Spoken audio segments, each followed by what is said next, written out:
करौली की राजनीति में एक नया इतिहास लिखा गया। इससे भाजपा के उम्मीदवार दर्शन गुर्जर का जोश है। 1980 के बाद राज परिवार का कोई सदस्य किसी दूसरे प्रत्याशी के लिए चुनाव के मैदान में आया है। कल करौली राज परिवार की महारानी रोहिणी कुमारी जी दर्शन सिंह गुर्जर के लिए चुनाव के मैदान में आई। उन्होंने खुले मन से वोट मांगे। दर्शन सिंह गुर्जर को सीधा और सरल सच्चा उम्मीदवार बताकर कहा कि दर्शन गुर्जर को जिताना ही होगा। उन्होंने दर्शन गुर्जर की खुले मन से प्रशंसा की। यह राजनीति में एक चर्चा का विषय बना हुआ है, क्योंकि 1980 में जनार्दन सिंह गहलोत की जब एंट्री हुई तो राज परिवार के एक सम्मानित सदस्य ने उनके लिए जमकर प्रचार किया। 1980 के बाद किसी दूसरे प्रत्याशी के लिए अब राज परिवार की महारानी चुनाव के मैदान में आई। या राज परिवार का कोई व्यक्ति 1980 के बाद कल चुनाव के मैदान में आया किसी दूसरे प्रत्याशी के लिए। ये बड़ी बात है, चर्चा का विषय बना हुआ है। रोहिणी कुमारी जी ने भाजपा की रीति और नीति सिद्धांतों का जमकर बखान किया। उन्होंने कहा कि भाजपा से उन्हें लगाव है और दर्शन गुर्जर भी एक सीधा सरल है, इसे जिताना ही होगा। कल करौली विधानसभा क्षेत्र में ये सबसे बड़ा चर्चा का विषय रहा, सबसे बड़ी खबर है। और इससे भाजपा के उम्मीदवार दर्शन गुर्जर का जोश हाई है, क्योंकि रोहिणी कुमारी ने खुले मन से नाम लेकर कहा कि जाट बेल्ट, चौबे बेल्ट, करौली शहर से उनका विशेष लगाव है और सबको वोट देना ही होगा। देख रहे हैं 5 साल की तो आप देख ही रहे हैं क्या हो रहा है। सब लोग त्रस्त हैं। आज हमारे करौली में बीजेपी कार्यालय नहीं है।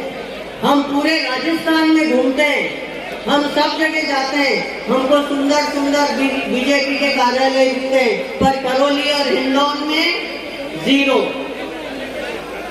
अगर हम देखें कोई भी काम, अगर हम देखते हैं कुछ भी चीज करौली में हम महसूस करते क्यों नहीं हो रही है, कौन बैठा है, कौन नहीं करा रहा है, उसकी आप सबको जानकारी है।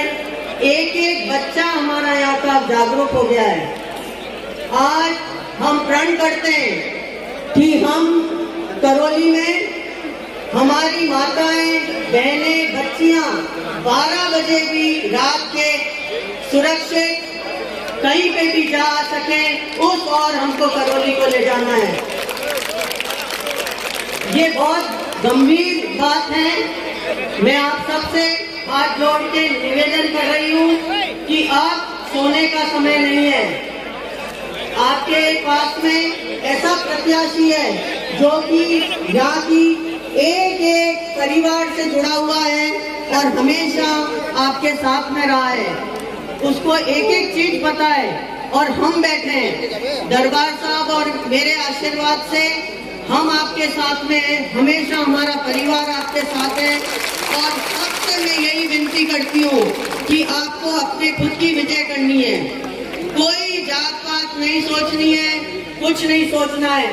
सिर्फ मदन मोहन, केला भैया और अंजलि जी का आशीर्वाद लेके आप इस रणभूमि में कूद पड़िए।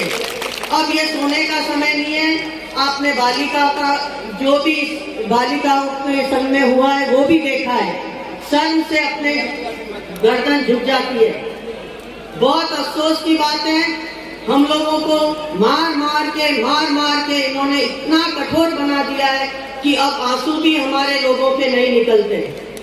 गांव की स्थिति ये है, जब भी गांव में निकलते हैं बेचारे अपने साफे अपने पैरों में रख देते हैं। त्राई गांव में एक भी इंडस्ट्री नहीं। क्यों नहीं? आप तो दिल्ली में बैठे हैं, दिल्ली में बैठ के भी आप नहीं मुंह हिला के कह सकते कि करौली में क्या हो रहा है, हिंडौन में क्या हो रहा है, सपोटरा में क्या हो रहा है। पर वो समय आ गया है। मेरी आप सबसे यही विनती है, आशा है, अब आप लोग जाग जाओ। समय कम है, अपन को रणभूमि की तैयारी करनी है और सब ने अपनी कमर बांध ली है। मुझे बहुत गर्व है, हमारे सैनिक वो कर दिखाएंगे जो कि 20 साल में नहीं हुआ। दरबार साहब और मेरा आशीर्वाद हमेशा आप सबके साथ है और मोदी जी को हमको ये दिखाना है, पूरी कमान को हमको ये दिखाना है कि करौली एक अच्छा वृंदावन धाम है, उसकी सुरक्षा आप ही के हाथ में है और हमेशा आप ही उसके ऊपर बैठे और आपके सारे काम हो। ये नहीं है कि एक अपना काम हो गया, सभी का काम मिलके करेंगे और हर चीज को जो आपकी इच्छा है वो करौली में लाके बताएंगे और इसी तरह कोई भेदभाव नहीं और हमेशा भाईचारे से मिलेंगे। धन्यवाद।